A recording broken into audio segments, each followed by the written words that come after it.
Choo-choo. All aboard for Thomas and friends on CBeebies.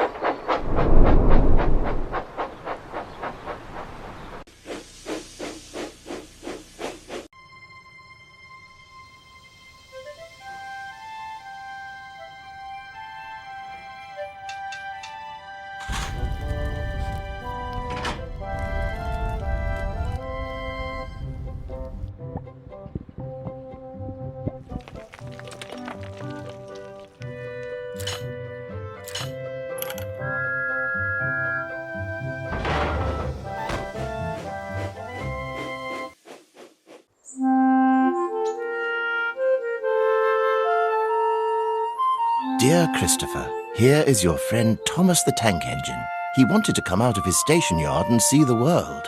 These stories tell you how he did it. I hope you will like them, because you helped me to make them. Your loving Daddy. We find out what happens when Gordon meets an engine who is faster than he is. And Thomas's friends are planning a wonderful surprise. But first, we see Thomas getting into trouble in the snow.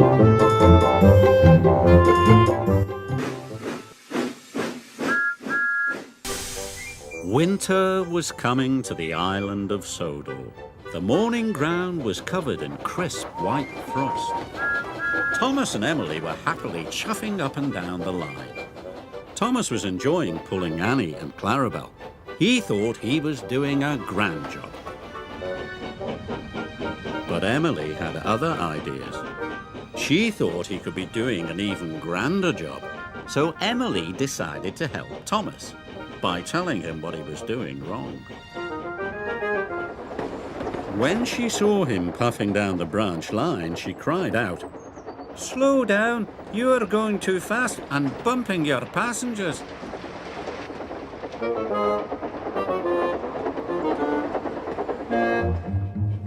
Later, Emily saw Thomas by a bridge. He had stopped to take on water and was talking to some children. "Stop talking to the children," said Emily. "You are working and they will make you late." "I'm never late," said Thomas huffily. "There's always a first time," said Emily cheerfully, and she puffed away. Thomas was cross.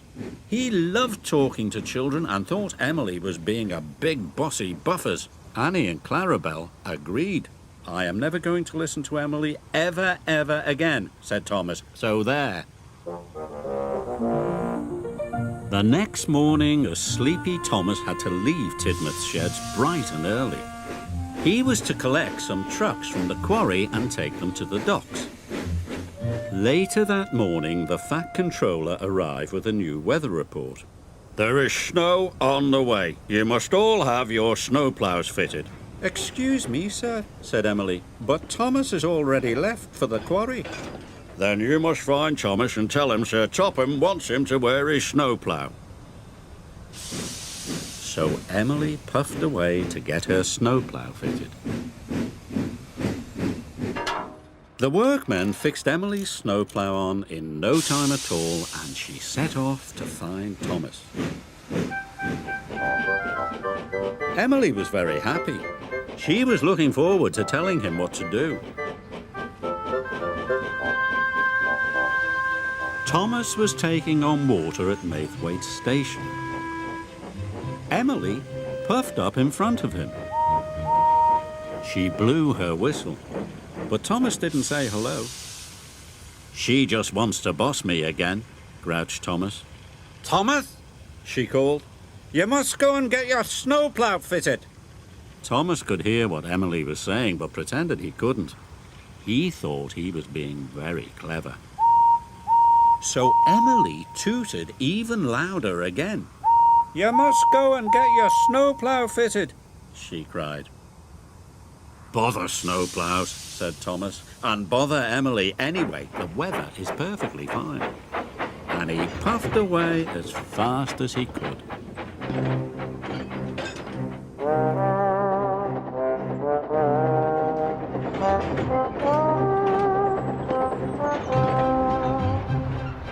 Thomas delivered the trucks to the quarry,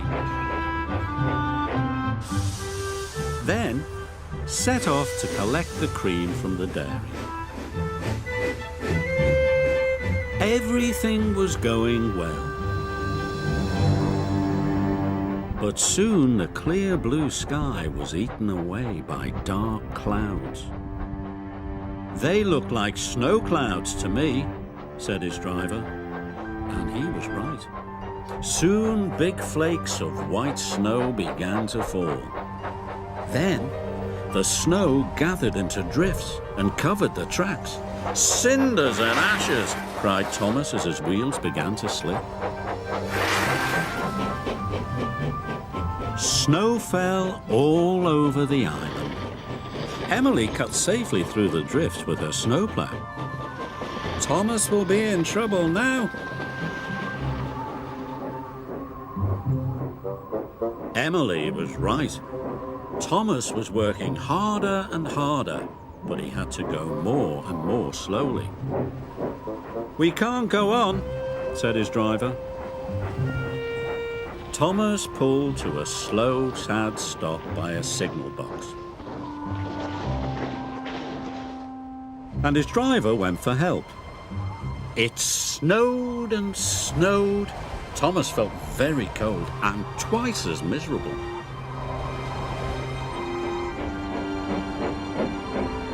Then he heard the sound of an engine. Thomas was delighted until he saw who his rescuer was. It was Emily. "I told you to go and get your snowplough," she said. "Now look what has happened." Thomas was still cross. "You should say sorry for bossing me about." "I am sorry," said Emily. "Sorry you didn't listen to me."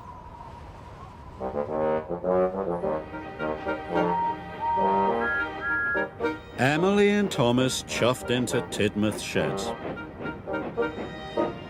The Fat Controller was waiting. He did not look happy. "Emily, you must take Thomas to get his snowplough fitted at once," said the Fat Controller sternly. "You must learn to listen." Thomas felt bad. He didn't know it was the Fat Controller who wanted him to wear his snowplough. Emily felt bad too. She didn't like seeing Thomas in trouble. "I'm sorry, sir," said Emily. "I forgot to tell Thomas it was your idea." "You mean I have two engines that don't listen?"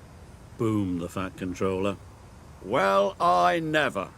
Emily, you must take Thomas to get his snowplough fitted at once." Soon the work was finished and Thomas was wearing his snowplough.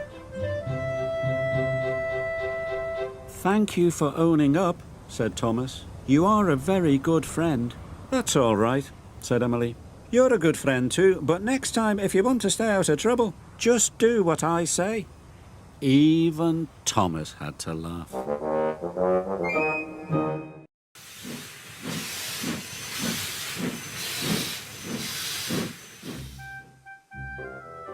Emily likes working on the Sodor Railway, and she likes to do a good job. So do all the other engines. I wonder which of them she'll meet today. Here's Gordon, but he's going so fast he's blown steam in Emily's face. Emily thinks Gordon is being rude, but then she sees that he is pulling the express. Gordon is getting his passengers where they're going as fast as he can. Emily respects Gordon for doing a good job. Now here's Toby, but he's going very slowly. Emily thinks Toby is being a lazy old slow coach, but then she sees that Toby has slowed down because there are sheep on his line. Emily respects Toby for being careful. Now here's Salty. Look at all those trucks full of horrid old fish. Emily thinks Salty is silly for liking such smelly work. But then she sees how quickly he moves the trucks around.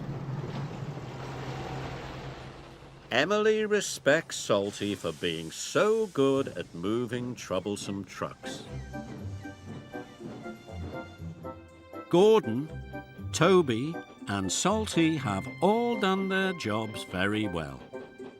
And Emily knows why she should respect them. Now it's time to do her job well so that they will all respect her. Good luck, Emily.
Thomas is a hard-working steam engine. Steam engines make lots of different sounds. And the sounds sound different in different places. Thomas's whistle sounds like this in the countryside.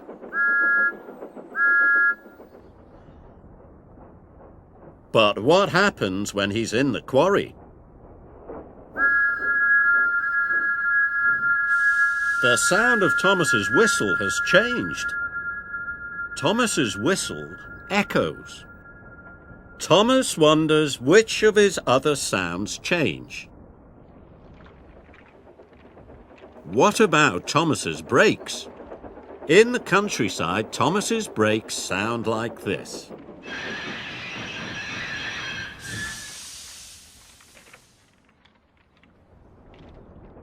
But what happens when he's in the quarry?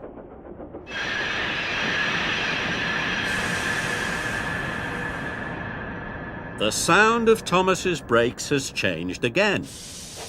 Thomas's brakes echo. What about Thomas's wheels? In the countryside, Thomas's wheels make a clickety-clack sound on the track. What happens when he's in the quarry?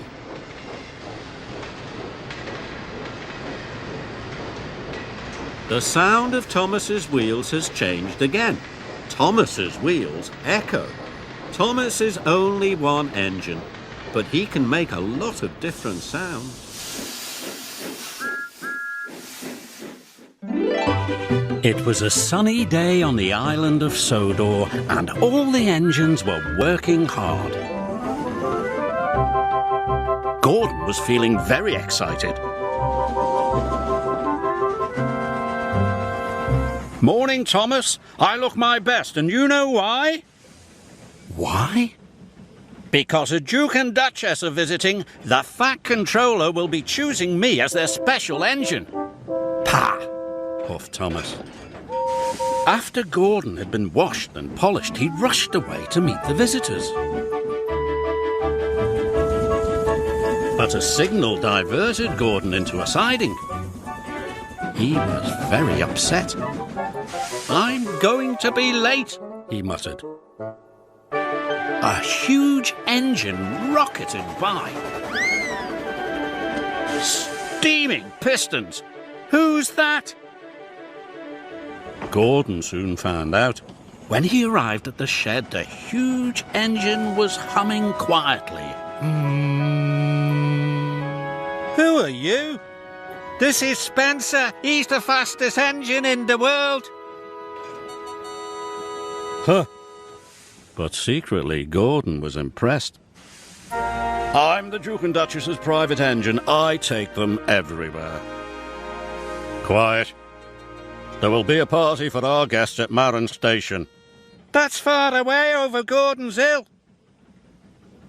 "You'll need to take on plenty of water," muttered Gordon. "I have plenty of water," wheezed Spencer. And he raced away. "I was only trying to be useful," grunted Gordon.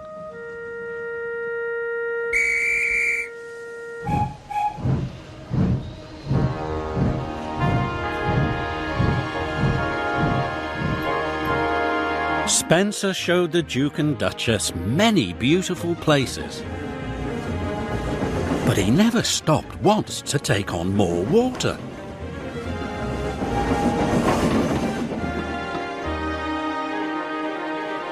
Gordon and Thomas were collecting passengers when Spencer raced through on his way to the party.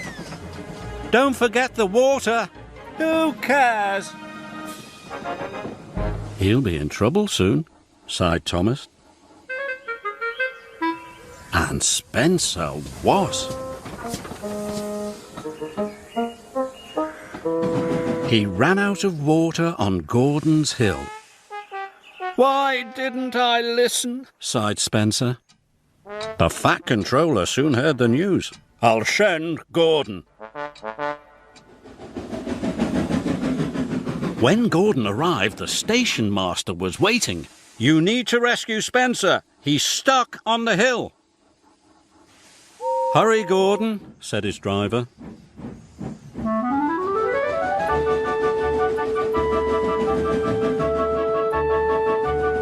Gordon was looking forward to seeing Spencer. "Run out of water?" he teased. "Yes," snapped Spencer. "I must have a leaky tank." "Perhaps," smiled Gordon. "But we'd better hurry. Everyone is waiting." Gordon switched to Spencer's line and was coupled up.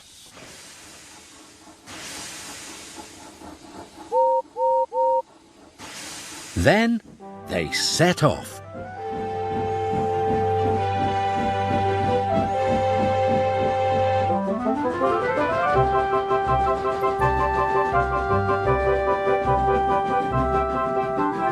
"See?" said Gordon. "We're right on time." Spencer was embarrassed.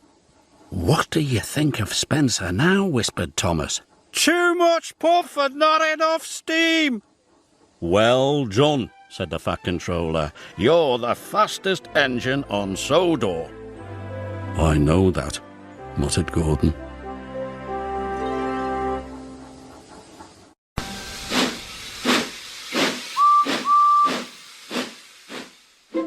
Here are some dots. There are a lot of engines on the Sodor Railway. If we join these dots, it will make the shape of one of them. Can you guess which engine it is? Off we go. There's the funnel. It's a tall one. And the dome. It's a large dome, isn't it? There's the cab and the coal tender. Do you know which engine this is yet? Here are the wheels. And there are the buffers. This looks like a little engine, but it's an important one. That's right. It's Thomas. Hello, Thomas.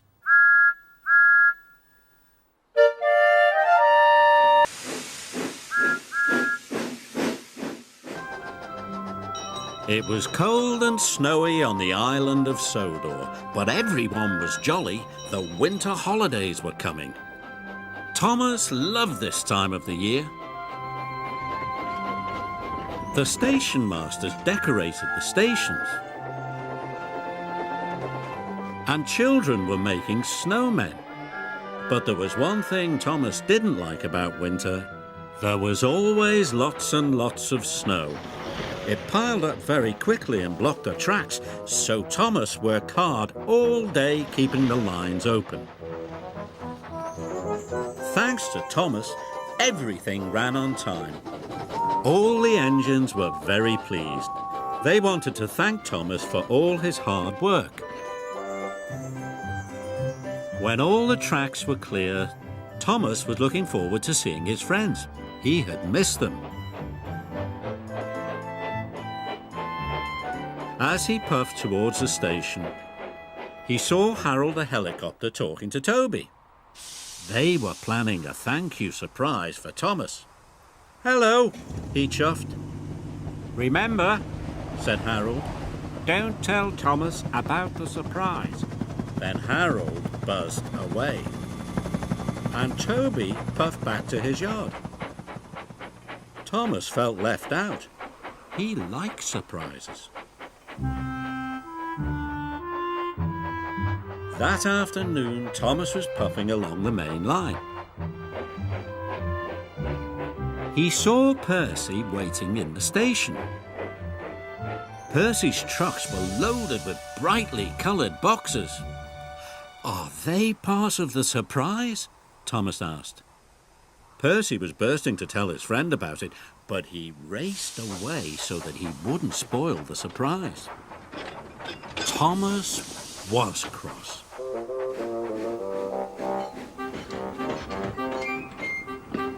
Later, Thomas had to stop at a signal.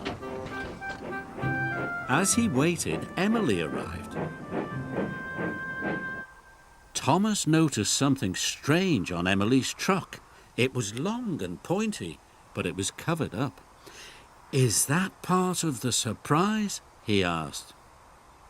"That," said Emily, "is for me to know and you to find out." And she puffed away. "Bother!" wheezed Thomas. "If they won't tell me," Thomas huffed, "I'll find out myself."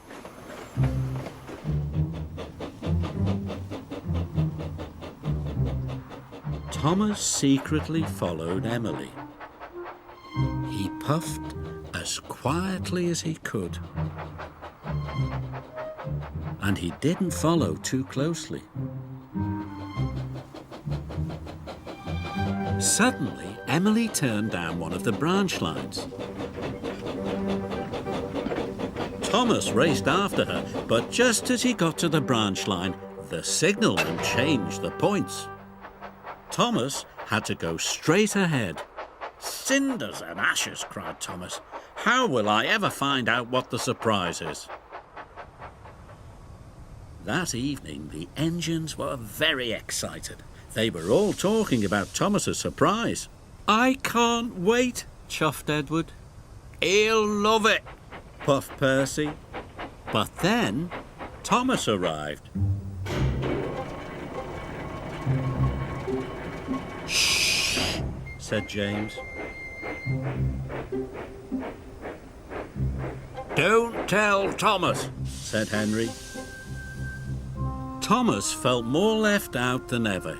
It wasn't fair. Everyone knew what the surprise was except Thomas. "Humph! If they won't tell me, I don't want to know," he huffed.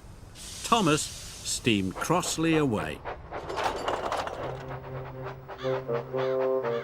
He puffed as far as he could.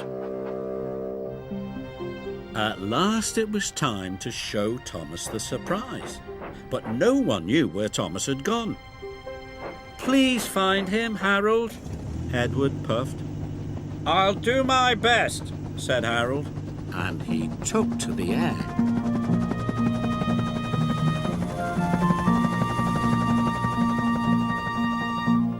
Thomas was parked in a siding. He was cold and sad. Why was he the only one not to know what the surprise was?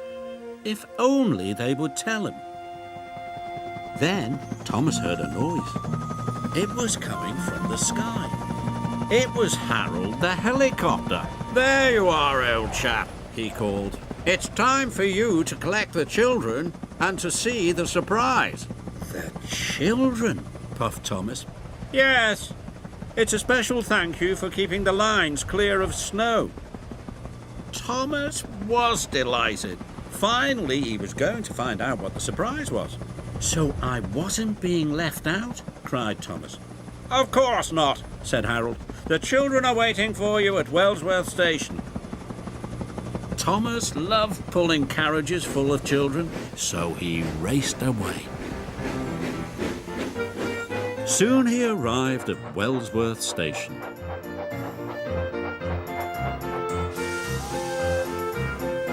Thomas collected the children.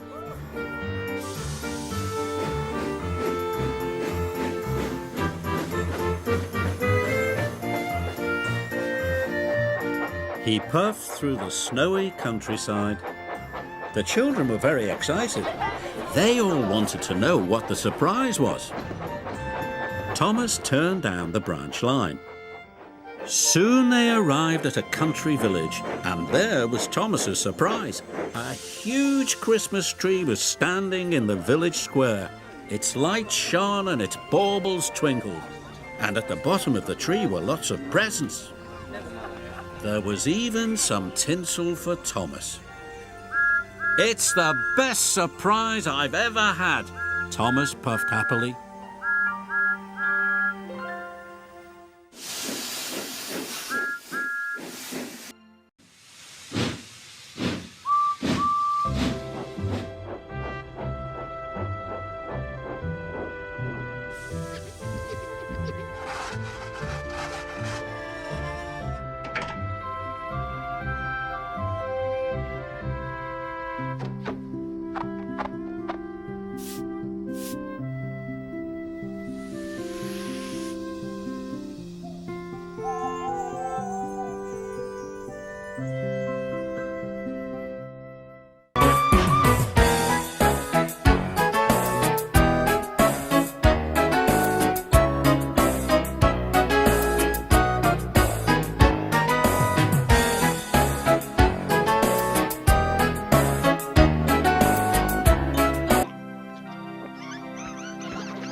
Bye.